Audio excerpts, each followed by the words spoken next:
Hi, I'm Mimi Geerges. There have been Christians in Iraq and Syria since the 1st century, and they've been persecuted ever since.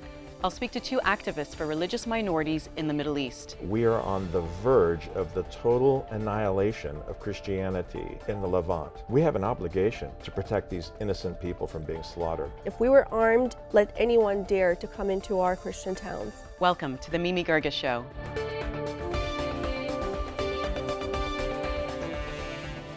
About 750,000 Iraqi Christians were killed in 1915 during the Assyrian Genocide.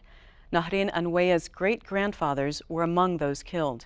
She was born in Iraq, her family fled Saddam's regime, and came to the U.S. when she was 6. Now there's another genocide threatening the existence of Christians in the Middle East. Nahren travels nationally and internationally, speaking and raising awareness for the Christians and other ethnic minorities in the Middle East. And Father Paul O'Callaghan is an Orthodox priest. He's in Wichita, Kansas, and a chapter leader for the advocacy organization called In Defense of Christians. Welcome to you both. Thank you. Thank you so much, Mimi, for having us. Before we get to the very serious subject at hand, Father Paul, you have an Irish last name and you're an Orthodox priest. Correct. How does that happen? It mystifies a lot of people, but I'm completely comfortable with it. It happened, I grew up in the San Francisco Bay Area, and in the tumult of the 1960s, there was a lot of social change. There was a lot of liturgical change in the Roman Catholic Church, and that left some of us disaffected. And I began to be concerned with what the real roots of Christianity are. What does Christianity really look like? What's the ancient liturgy like? That led me eastward to Orthodoxy. The patriarchate to which I belong is the Patriarchate of Antioch in Syria. And our constituency is Lebanese and Syrian for the most part. I was going to ask about your parish. It's mostly Middle Eastern Americans? At the core is Middle Eastern immigrants. The community formed in 1895, bought their first church in 1918, so we're coming up on our 100th anniversary. They all came from a small town in southern Lebanon called Jdeida Marjayun.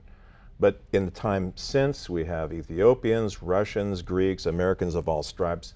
We're a very diverse congregation today. And when did you become aware of the persecution of Christians in the Middle East?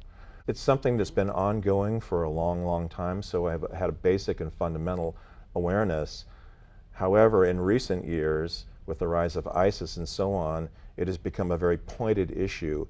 And a good friend of mine in my parish kept needling me and saying, we need to do something about this.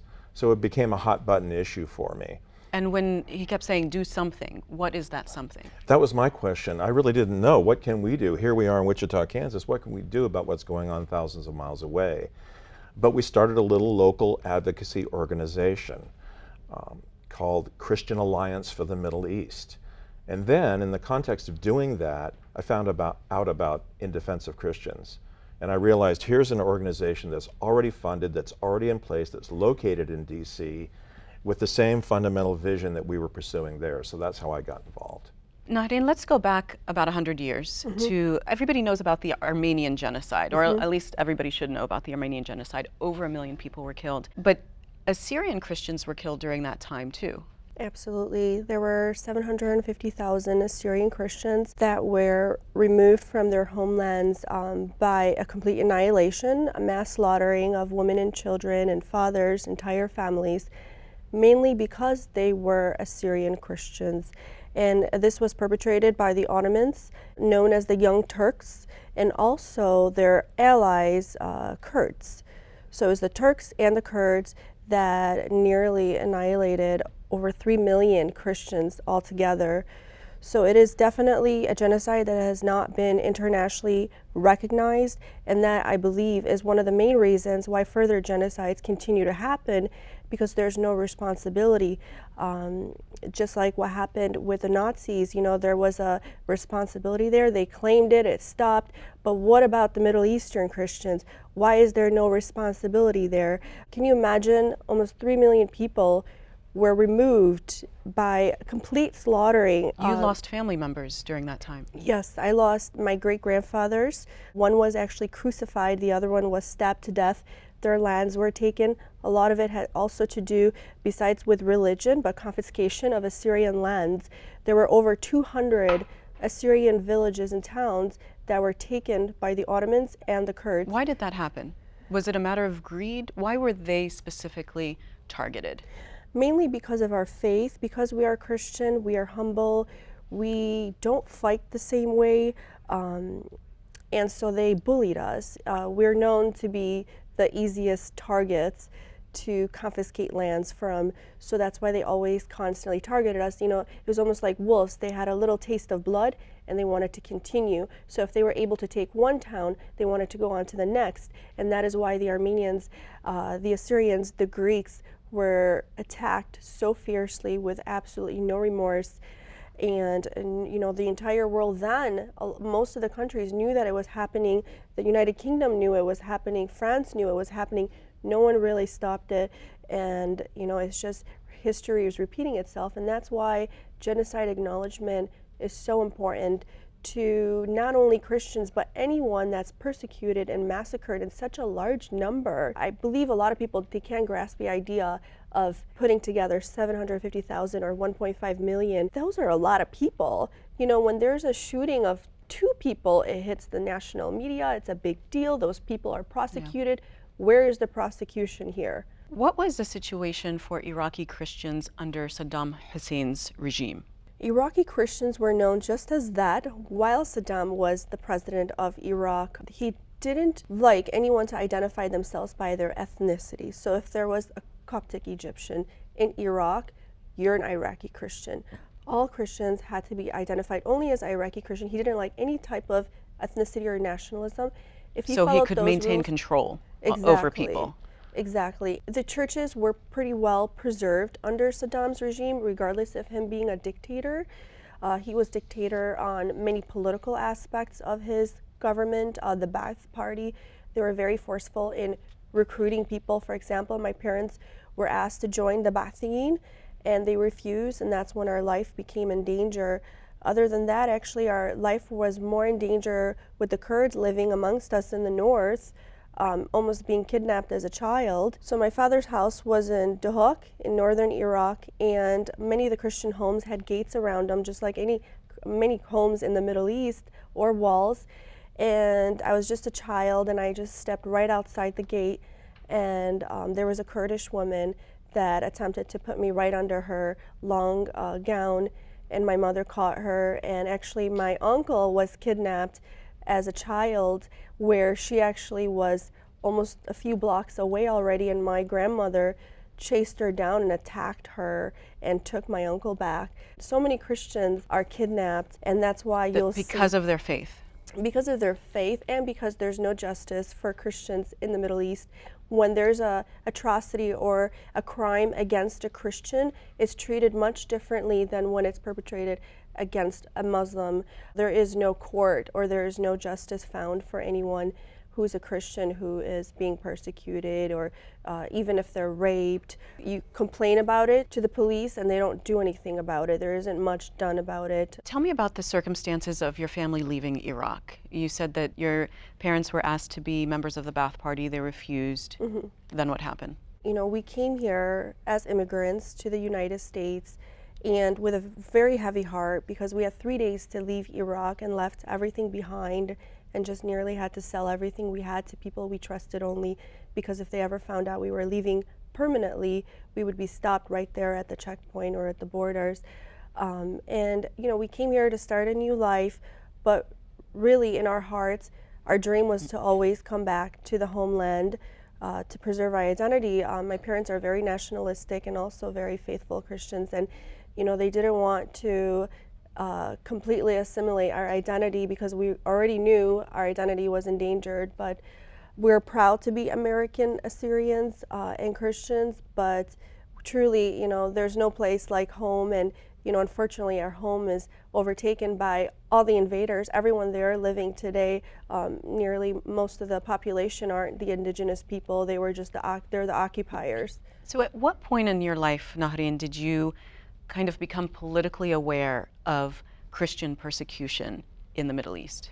In first grade in my school in Iraq, I was very, very competitive, and luckily through a lot of studying, I was ranked highest in my school. However, my teacher would always bully me in a way, and she was my teacher. I was only in first grade. Whenever she heard me speak about Assyrian Christians or identify myself as a Assyrian Christian, because everyone questioned my name because it's a common Christian name or Assyrian name in Iraq, and actually in the Middle East, Nahren means two rivers. So she would say, stop calling yourself Assyrian Christian. You just say Iraqi or Arab Christian. And I would say, no, that's not what I am. I'm a Syrian Christian. And she would get really upset. She tried to constantly brainwash me to thinking I was something else. And then she actually slapped me so hard that my jaw felt numb. And I started crying. I didn't know what was happening. And so I ran out of the school, and we lived really close to the school. I ran to my mother and said, why is she telling me I'm something I'm not? You know, are we not Assyrians? Are we not Christian? At that age, I knew there was a problem. I felt out of place. I felt excluded and isolated. And so my parents, you know, wanting also to avoid my brothers joining the military by force and by drafting, so that's another reason they wanted to leave, because so many Christians were killed just in the wars alone. It's a never-ending war in Iraq. And then also, you know, when we heard the population drastically decreasing, I knew that we were on a path to extinction, possibly in our lifetime. And at 15 years of age, a Jewish journalist from the Wall Street Journal got a hold of me, and because I used to always write and blog, he empowered me and encouraged me to write more about the persecution of Christians actually in Iraq. And so I did at 15 years of age, and ever since then it seems like it's been a domino effect for the Assyrian Christians, coming close to an annihilation, and we're almost a 7,000-year-old identity. I want to know, Father Paul, when Christianity first came to Iraq. You know, the story of Christianity in East Syria, because of course it wasn't Iraq at that time, goes back to Jesus himself.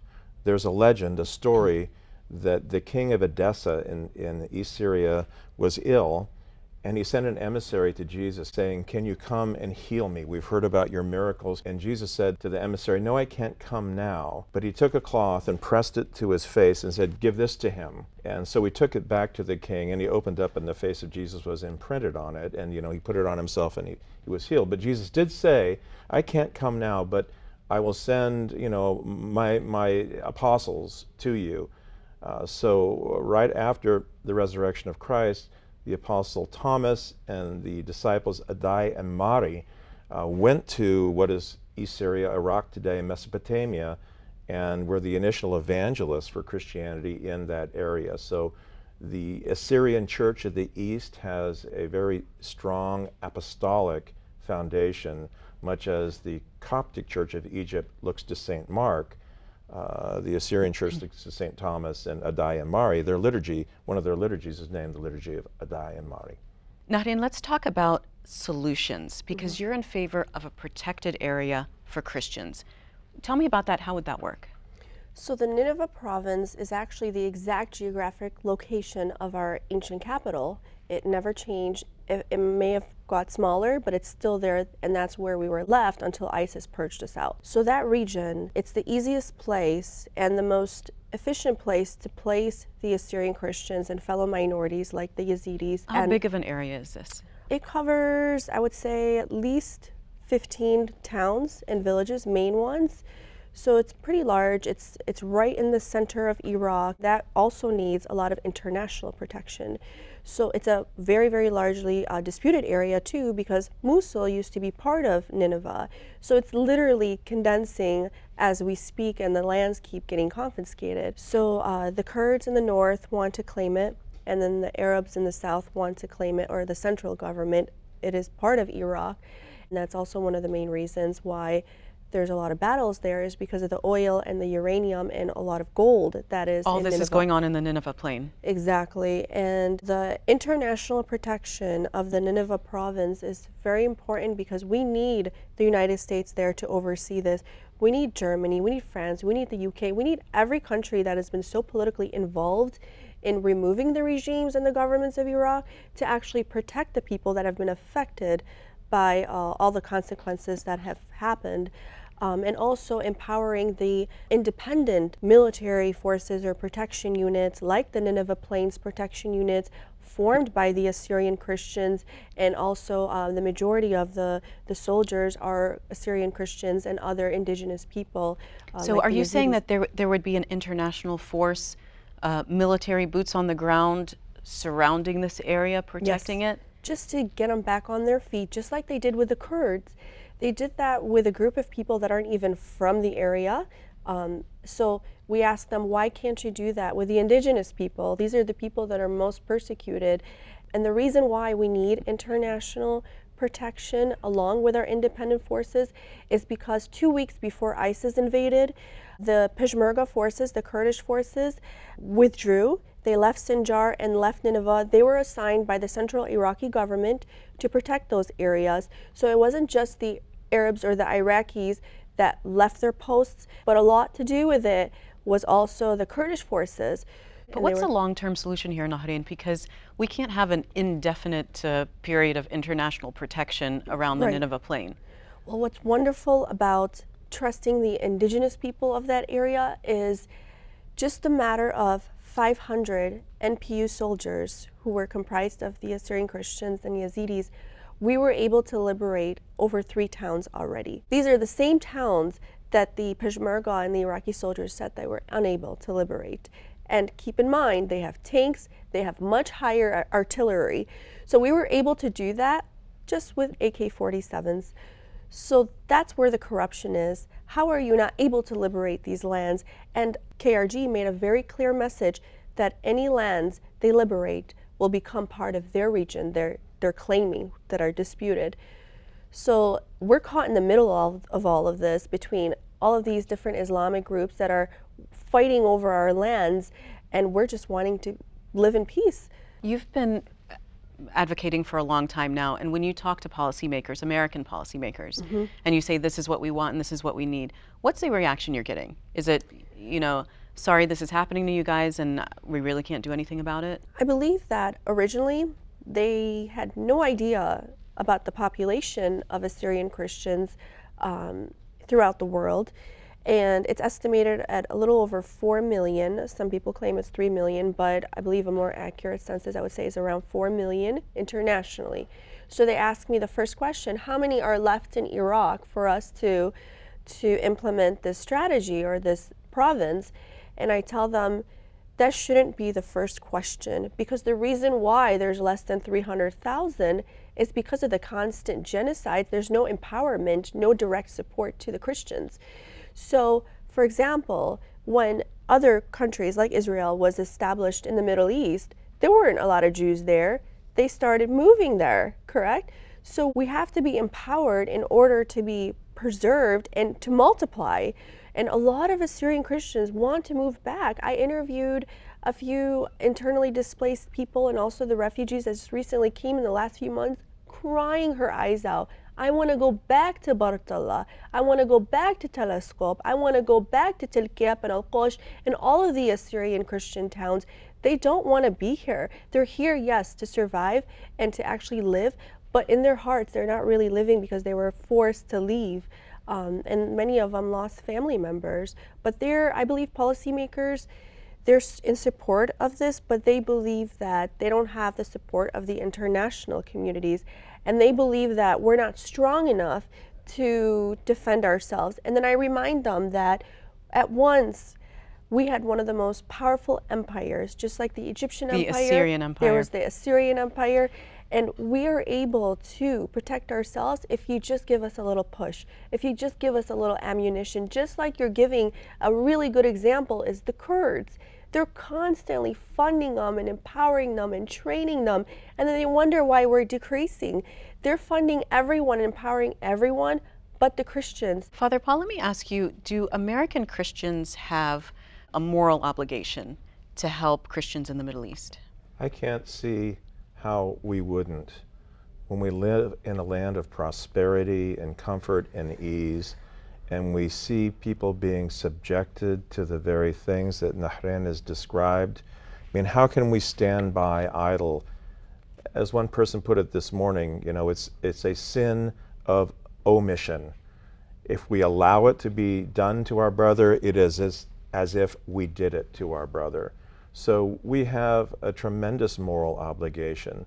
The problem has been, up till now, that most American Christians have been unaware of what's going on. They just haven't known, and that's part of the mission.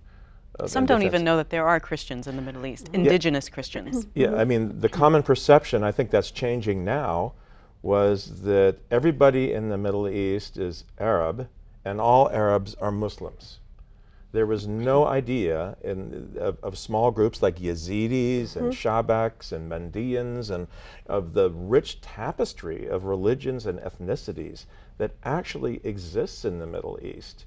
Their story is coming out now, and American Christians are beginning to recognize we have an obligation. You know, we can't stand by idly. We have to do something, whatever we can do, to protect these innocent people from being slaughtered. I mean, what is happening now is that we are on the verge of the total annihilation of Christianity in the Levant, you know, in Iraq, Syria, and so on. There's Lebanon, which is a little enclave where it's kind of safe now. But the whole Middle East ultimately could become a Saudi Arabia. I read in your bio that you had studied the book of Revelation in depth in the Bible. Some people say that the rise of ISIS is the beginning of the end times. What do you think? You know, I'm not so apocalyptically minded to think that the news headlines that we're reading today are predicted in the book of Revelation. I think the book of Revelation has a timeless message to all people at all times. I don't think it is a literal account of what is to transpire just before the return of Christ, such that we can link events directly from what's on the book to what's, you know, in the evening news. Nahren, I'm going to give you the last word. What do you want our American audience living in the Washington, D.C. area to know about the Christians in the Middle East, the Assyrians in particular? I would like them to know and suggest for them to please expand your knowledge about exactly what's happening in the Middle East. Educate yourself on who exactly you should be empowering. As Americans, we have made mistakes in the past to empower the wrong people who stabbed us right in the back, like Al-Qaeda and many others. Therefore, we are creating the future problems. We are the power country of the world. If we empower Christianity, who cannot be infiltrated, Christians were the equilibrium in the Middle East, and that is the only reason why all of these issues and this constant domino effect that's occurring all over the world would have never happened if there was a large population of Christians in Iraq, in Syria, in Lebanon, in Egypt, all the countries that they actually originate from and that trace back to the cradling of civilization. To please educate yourself and don't forget us there. A lot of Americans say, why is it our problem? They're all the way there. Let's just bring them all here.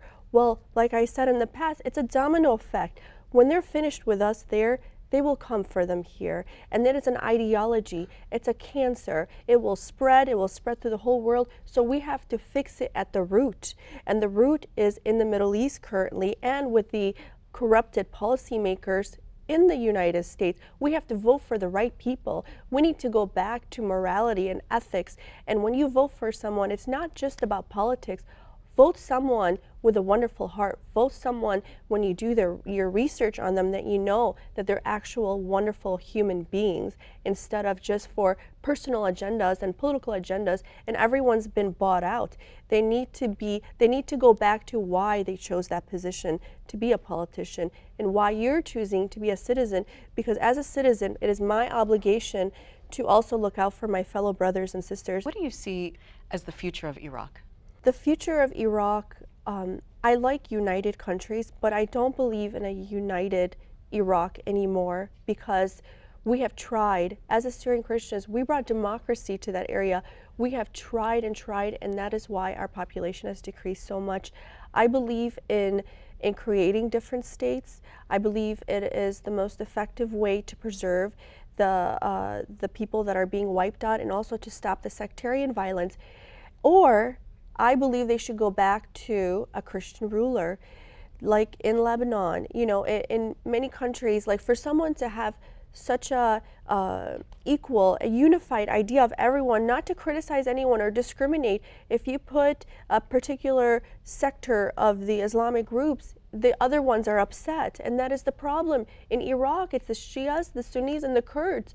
It is a constant sectarian war between them three, and we're caught in the middle. And I've actually asked quite a few different Iraqis of all different faiths, and I asked them, how would you feel if there was an Assyrian in presidency?